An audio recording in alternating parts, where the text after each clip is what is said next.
Hi, this is Brian Wilson. This is Melba Moore. This is Cliff Beach. This is Holly Dunn. This is Don McLean. You're listening to The Sounds of Christmas podcast. Hi, I'm Ken Kessler, and welcome to the Sounds of Christmas podcast. If you're new to this podcast, I want to start by saying thanks for joining us.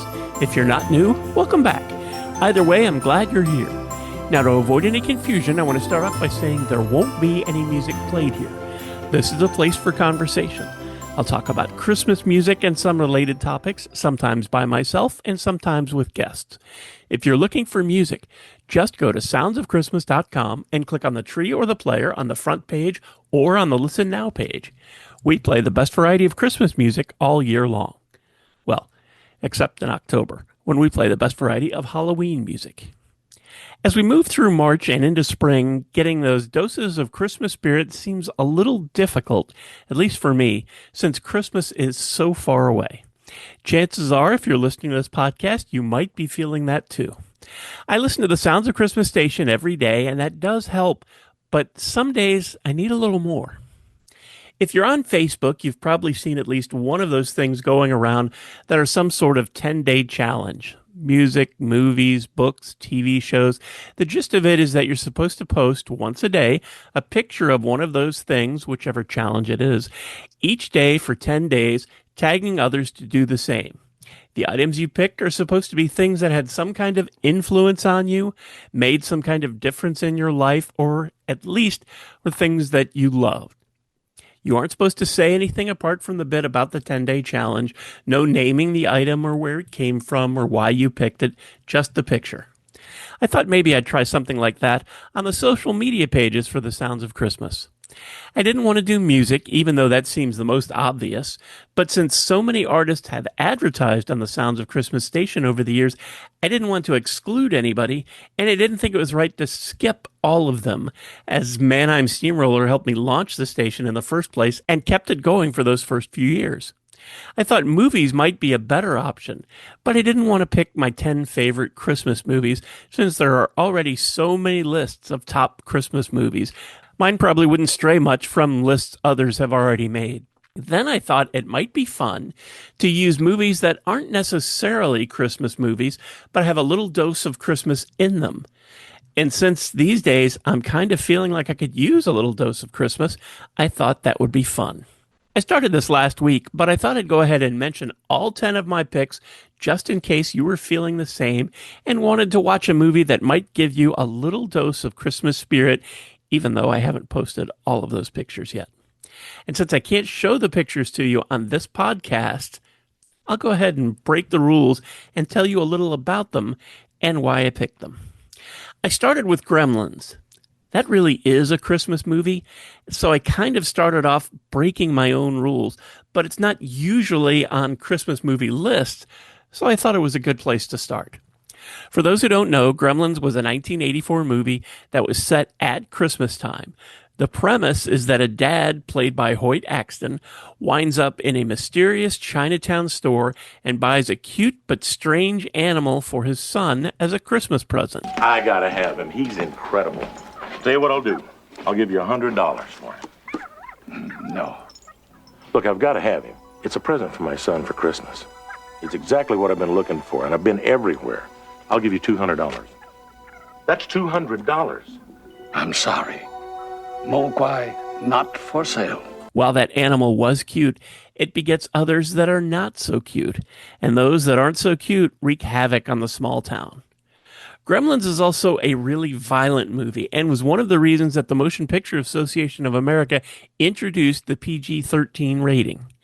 It was originally released in the summer, but the entire movie takes place during Christmas time, and there are lots of cute Christmassy scenes. There are also some that aren't so cute, and there's one horrific story about Santa. So if you haven't seen it before, and you're a little squeamish about violence or more traditional about Christmas stuff, you might want to look elsewhere for your Christmas spirit. The next one I posted was a scene from the 1996 movie Michael, which starred John Travolta as Archangel Michael and William Hurt as one of a trio of tabloid reporters trying to get his story to their paper. The majority of the movie takes place on the days leading up to Christmas, but Christmas is barely mentioned in the movie at all, and most of the places they visit on their journey to find and bring back the angel aren't decorated for Christmas. Still, there are a couple Christmassy scenes. The one that I used on social media was about the giant tree that was delivered to be set up in front of their office building in Chicago, reminiscent of the tree in Rockefeller Center. This clip, though, is when William Hurt tells his boss, played by Bob Hoskins, about the angel. Do you know what that is? That is an angel. That is a genuine angel. Huey discovered it. Is this for real? Absolutely. Well, you're gonna go get me this angel. It is exactly what we're going to do. We'll put it on the front page. Bold. Some white, fluffy clouds. There you go. A drift of sky. You got it. And some musical notes. Yeah. Yeah? Poetry. Don't play with me, Quinlan. You really are gonna go and fetch me this angel for Christmas. This movie was actually released on Christmas Day, but was much more, at its heart, a romantic comedy. At least it was more of that than a Christmas movie. No surprise, as it was written by Nora Ephron, who's better known for When Harry Met Sally, Sleepless in Seattle, and You've Got Mail, all of which have Christmas elements in them, and one is actually on this list. Anyway, on to the third one. The next movie I picked was The Sure Thing, Rob Reiner's 1985 comedy starring John Cusack. The premise of this one was that John Cusack's character is heading cross-country to meet up with a high school buddy, played by Anthony Edwards, who most will remember from Revenge of the Nerds, and his starring role as Dr. Mark Green on ER. The complications in this is that Cusack's character is traveling with a girl from his college, played by Daphne Zuniga, who he had tricked into tutoring him so he could make a pass at her. And she was not amused, to say the least. The entire movie takes place during Christmas break, but there isn't much Christmas in any of the scenes as they travel across the country, except for one in a bar where Cusack's character gets drunk and sings part of the Christmas song with a couple other guys in the bar. Chestnuts roasting on an open fire, Jack Frost nipping at your nose, Yuletide carols being sung by a choir, and folks dressed up like Eskimos.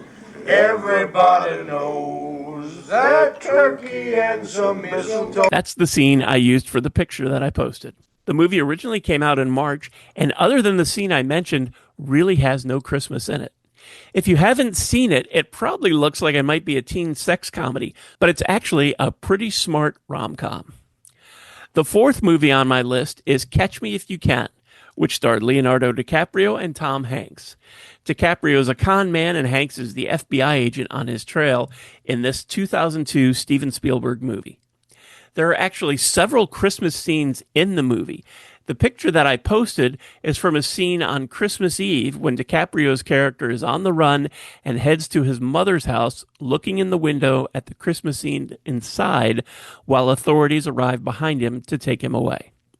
Since that didn't have any dialogue, here's a clip when DiCaprio's character is surprised by Tom Hanks' character on Christmas Day. Merry Christmas!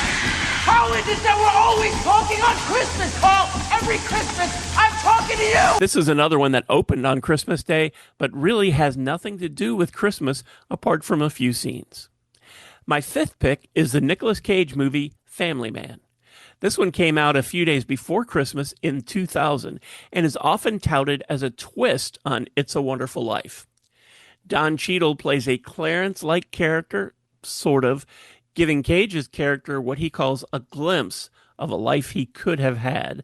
Cheadle and Cage's characters meet on Christmas Eve, and while the glimpse thing is slightly reminiscent of It's a Wonderful Life, it's not so much a look at what everyone else's life would have been like without him.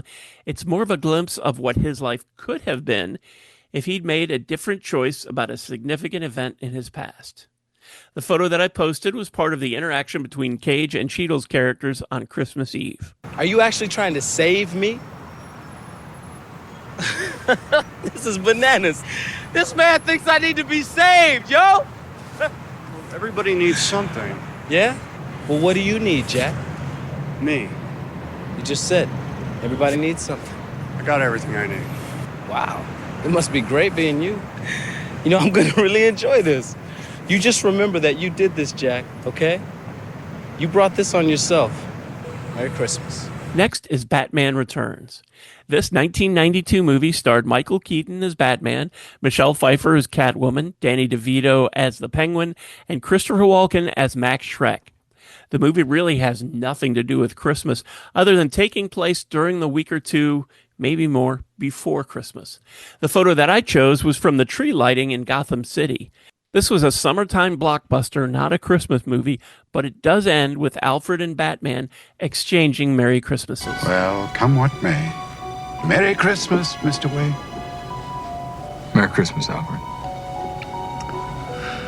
Goodwill toward men. And women. Sleepless in Seattle is next. This Tom Hanks, Meg Ryan romantic comedy came out in June of 1993 and has nothing to do with Christmas.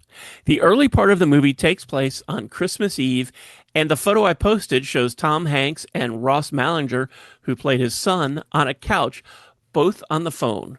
Hank's son had called a nationwide radio talk show to try and get help for his dad, whose wife died just before the beginning of the movie. It's Christmas.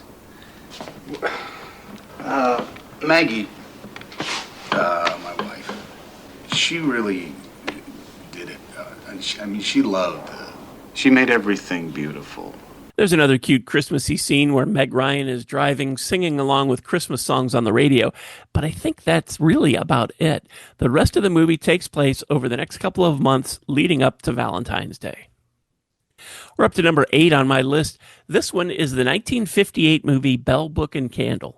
While most would consider this a Halloween movie, and I do watch it every October, a significant part of the movie takes place on Christmas Eve and Christmas Day. The movie is about a witch, played by Kim Novak, who falls in love with a publisher, played by Jimmy Stewart. The photo I picked shows Novak and her cat looking at her Christmas tree while she wonders aloud what she might want for Christmas. Why don't you give me something for Christmas, Pie? What would I like? I'd like to do something different. I'd like to meet someone different. While it's not a Christmas movie, a big part of the movie does take place on Christmas Eve and Christmas Day, as I said, and what happens there really dictates what happens during the remainder of the movie. Number 9 on my list is the 1983 comedy Trading Places. Dan Aykroyd, Eddie Murphy, and Jamie Lee Curtis star in this one, which takes place mostly during November and December. I don't want to spoil this for anybody that hasn't seen it, so I won't say much more. The photo that I picked shows Jamie Lee Curtis's character decorating a tree as Dan Aykroyd's character comes in wearing a Santa Claus outfit, though calling it that is kind of generous. Hi, Louie. Merry Christmas. Anyway, on to number 10. This one is really a stretch, but it's my list. It's the 1984 comedy Johnny Dangerously. This one was released a few days before Christmas, though it's not a Christmas movie at all. It's a parody of gangster movies, with Michael Keaton, Peter Boyle, Mary Lou Henner, Maureen Stapleton, and Joe Piscopo starring, with a great opening song from Weird Al Yankovic, which also has nothing to do with Christmas. The photo I picked comes from the very short and only Christmas-related scene.